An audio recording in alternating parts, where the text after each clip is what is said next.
Pues bueno, después de las emociones, la frustración, vamos a continuar con nuestra agenda del día. Por favor, recordarles que después de nuestros paneles, conferencias, hay un cóctel. Creo que ahí podremos sacar también la frustración con un vinito. Muy bien, pues ahora damos paso a la conferencia sobre la importancia de la gobernanza en las emisiones soberanas por parte de Keith Lloyd, que es CEO de Colchester Global Investors. Keith Lloyd es CEO y CIO en Colchester Global Investors y ha estado en la firma desde su inicio. Keith maneja los equipos de inversiones y operaciones y supervisa la investigación, construcción de portafolios y su implementación. Contribuye con sus perspectivas en documentos de perspectiva de inversión.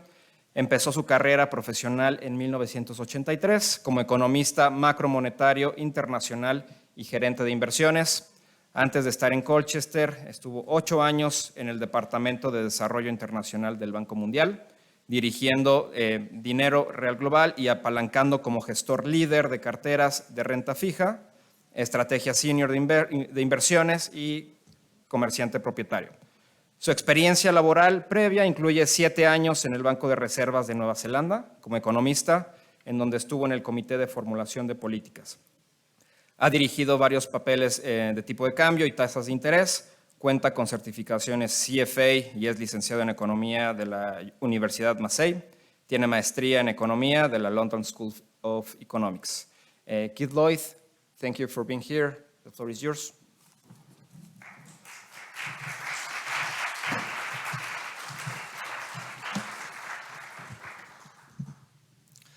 Thank you very much for that kind introduction.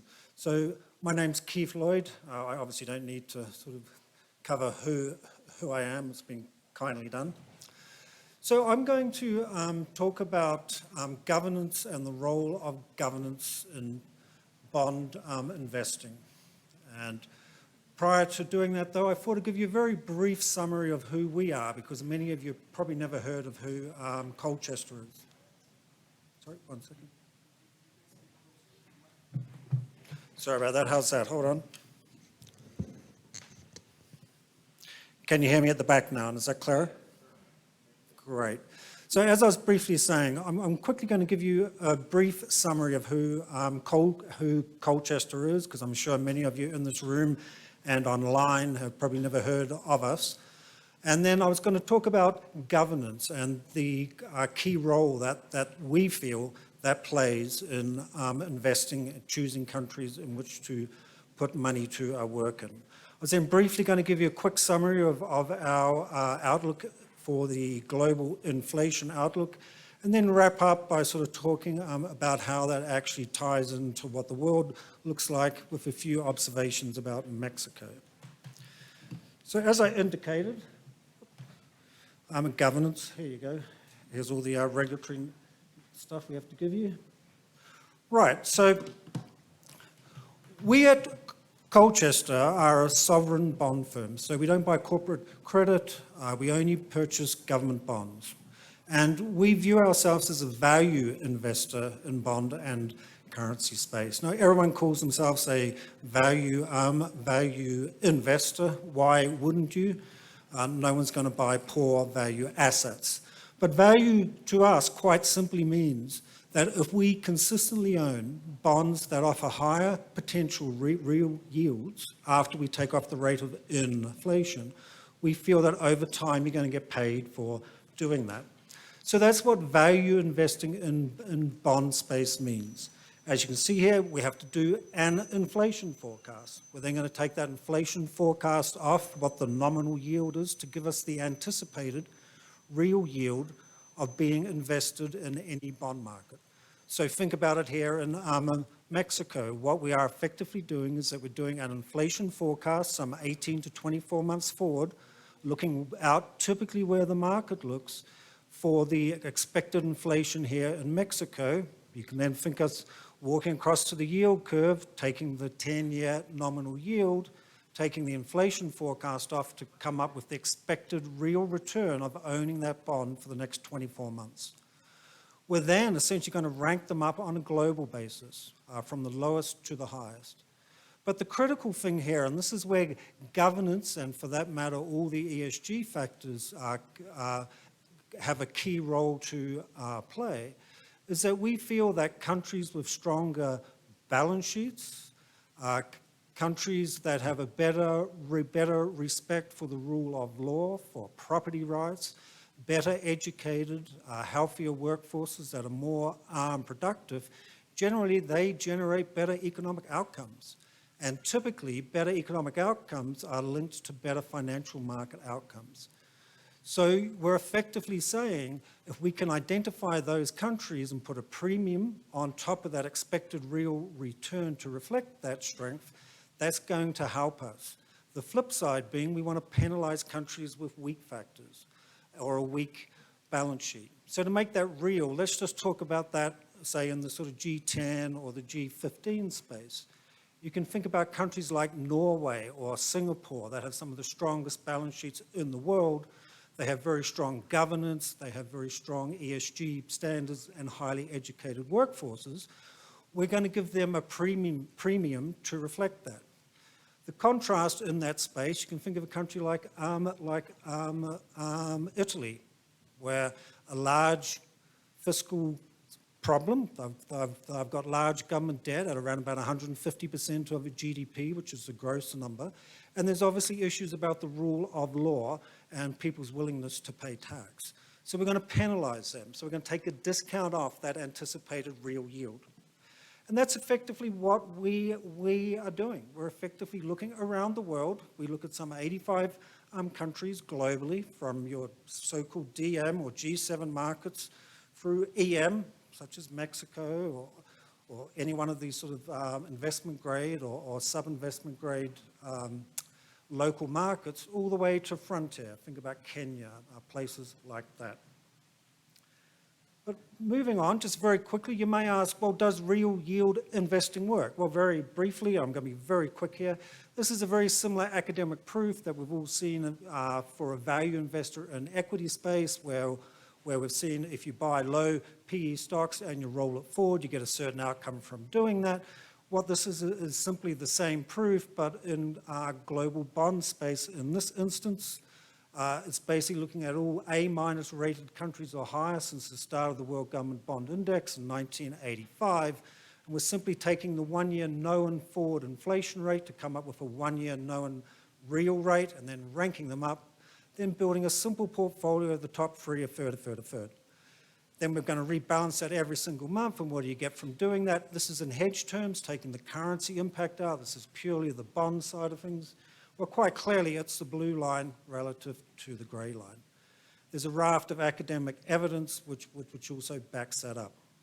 Now, the interesting thing, which may come as a little bit of a shock for some people, is it also holds in the emerging markets. So the local currency debt, if I'm looking at buying South African government debt in rand versus, say, Mexican peso debt issued by the government here, the same thing holds, which is obviously the opposite of what a lot of people think, where you've got to have information and know what's going on. You have to be into the Harvard Business School with the daughter of the president or something like that. What this is saying is that you don't have to do that. You've just got to focus on what those anticipated real yields are, adjusted for those financial balance sheet and ESG factors. So with that as background, I thought it was useful to just give you a very quick overview of how we look at the world, because it's obviously important when anybody's talking, what is the framework, how do they look at the world, because that then shapes how they interpret things. So governance, we actually think governance has a really important role when it comes to the financial outcome of owning bonds, because governance has an impact on everything. It also impacts directly on the social and the environmental factors. There's a raft of evidence which shows if you've got weak governance, you get weak outcomes in the other areas. So it all starts with governance. As I indicated, we feel that actually countries that have better governance, better educated workforces generate better economic outcomes. As I indicated, it's underpinned by a whole raft of empirical evidence which links these outcomes. It says that you're going to get a better quality of life and a higher per standard of living. As I said, governance is the key factor. The rule of law, the respect for property rights, so on and so forth. If you don't have that, that handicaps countries' abilities to generate good outcomes. Countries with bad governance, you want to screen out your opportunity set. So moving on in the interest of time. Now you think it may not matter. I think this is a classic proof positive why it does. Anyone know what this is? I'll give you a clue. Japan is out here to the right. Seoul is that bright bit. Excuse me. It's right there. The North and South Korea demarcation line, you can see. If you ever need a proof positive about does governance work, just look at this map. Obviously, China's down here on the left-hand side. And here I'm just showing you a number of, or just a few key indicators. Obviously, you live longer in the South. You've certainly got a much better per capita income. And obviously, you're talking about a totally different world. Governance matters. And I'm sure many of you have seen that, as I indicated, there's a raft of empirical evidence which backs that up. And we're just simply showing you one here where we're actually essentially plotting governance versus per capita GDP. I think there's a very clear line here. You can see countries like Ireland, Switzerland, Norway up there in the top right-hand side. And then you can see countries like Turkey, Philippines, bottom left-hand side. Those of you with a keen eye would have spotted Mexico. But don't worry, I'm actually going to make it very clear. It's down there in the bottom left-hand side. It's probably one of the weak points when we look at the Mexican situation. I'll talk a little bit about that later. But you're down there with countries like Kazakhstan. You can probably you can all read it. Turkey, Russia, so on and so forth. And if you have any doubts about why this matters, you just got to look at that. That drives it home very clearly.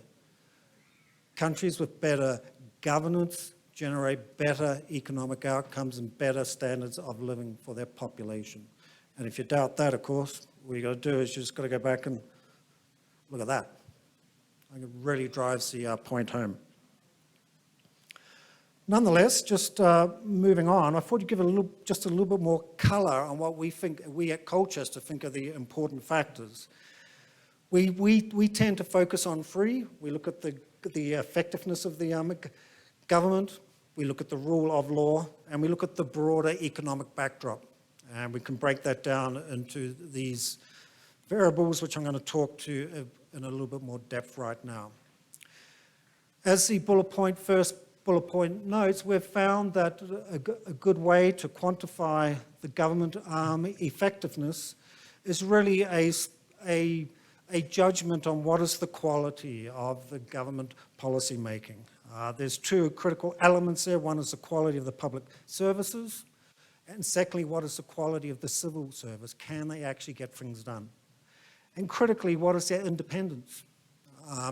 Is it part of the government in a political sense, or are they more focused on actually delivering quality outcomes? The second is the rule of law, and I think that's pretty clear to most people, but really it is, does the population adhere to the rule of law, and does it respect property rights? We tend to look at the level of corruption, the strength of property rights, and the freedom of the press. Quite clearly, if you've got a free press, that is a very strong counterbalance. It puts checks and balances in place, and it leads, as we say here, to higher levels of social cohesion. Lastly, economic freedom. In a very simple sense, is there too much government intervention in the way the economic system works? Can people freely choose where they're going to spend capital? What goods are they going to buy? What the evidence shows is that those economies that have greater freedom, where individuals and companies can actually choose how they spend their money and what they do with it, tend to generate better outcomes. So moving on, in the interest of the broader conference here, I was asked to talk about the inflation backdrop, and as I said, a quick sort of overview of how we at Colchester view the world. So as I indicated, a value investor in fixed income space is focusing on what is the inflation outlook. And clearly one has to forecast that, and very briefly, we have to forecast it to then generate what that real yield is. And just very quickly, often people will look at a nominal fixed income yield and say that yield, which is higher in nominal terms relative to another country's yield, may offer a better outcome. But actually, that's not always the case. As I showed you earlier, in actual fact, in terms of preservation of capital and growing your wealth, you're better off looking at the real rate, not the nominal rate. And here's a good case of this. If you look at we're showing you here the US and Singapore, just for argument's sake. The nominal yield is a grey line. This was our inflation forecast about a quarter back. We were looking on average around about a 3.4, let's call it around about a 3%, say now in the United States. Now remember, that's not next week, that's not next month or next year. We're talking about what's going to be in 18 to 24 months' time. So we're seeing it somewhere around 3. For argument's sake, if you're looking at a nominal yield of close to 4, you're looking at a real yield, as we show here, around 1. In contrast, in Singapore, you're looking at a real yield of 1.9. So notwithstanding the fact that in nominal terms, the Singaporean bond yields are less, what a value investor is going to do is focus on the real yield, hence the importance of the inflation forecasting. Now, clearly one has to have a view on how the inflation process works, and we at Colchester, I guess you could call us monetarists at heart.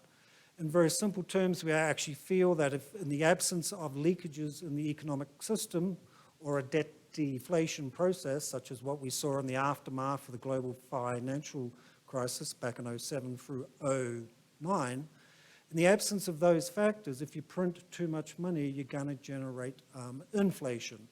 And again, if there was ever a proof positive of that, just look what's happened in the past 12 to 18 months.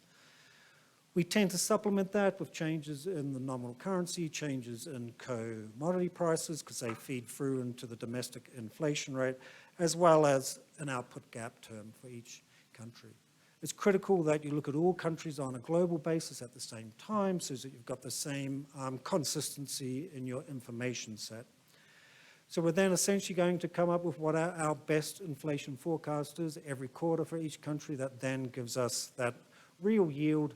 We then adjust it by that financial balance sheet and the governance factors. I won't dwell on how we actually do it because I'm conscious of time. So I thought I'd just quickly say a few. I've only got very quickly. So very quickly, a summary on the inflation outlook globally here. You've actually got opposing factors. You've got the lags and momentum associated with the large monetary and fiscal stimulus that was seen around the world, as well as tight labor markets and nominal wage increases, making people still feel pretty happy. They're out spending money. That's pushing up or holding up inflation. On the other hand, you've got the negative impact of the increase in the monetary tightening, the increase in nominal and in real yields, the negative real income shock, the unwinding of the shipping and other supply chain issues. So you've got these opposing forces. We think it's going to take longer for the latter to outweigh the former. So we are seeing, in our opinion, we're still looking at higher inflation for longer, and in a global sense, more volatility in inflation going forward. We're going back to a period more like the 1990s, not the 2000s or the 2010s. So I'm not going to take you through these. This basically underpins that. I'm sure, should you wish, you should be able to get access to the presentation later. I will just show you one thing quite clearly. You've got this is a global measure of the supply chain pressures. Clearly that's come off. Likewise, in terms of shipping, there's been a dramatic shift. That's going to feed through, but it's going to take some time. So then I'm going to skip over that. I'm going to quickly jump through to wrap up just a few words on Mexico. Clearly, the strong fiscal and from a policy framework in terms of an independent central bank means that Mexico, in our opinion, compares quite favorably to your EM pairs.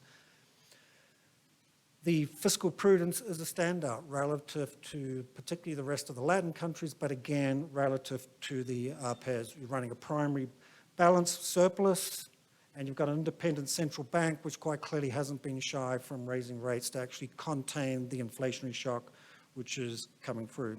Growth could be better. And the reason really is that notwithstanding the fact that you're going to benefit in the immediate term from the nearshoring, as it's called, the bringing back of manufacturing closer to the US and other markets, and your low unit labor costs, the thing which is holding you back is governance.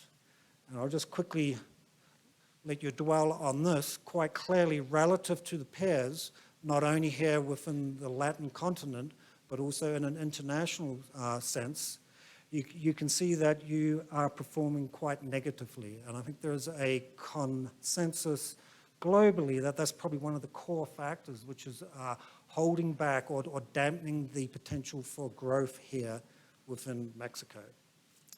With that, I will end. Thank you very much for your time, and I'm sure that you can all get access to the presentation. So thank you very much.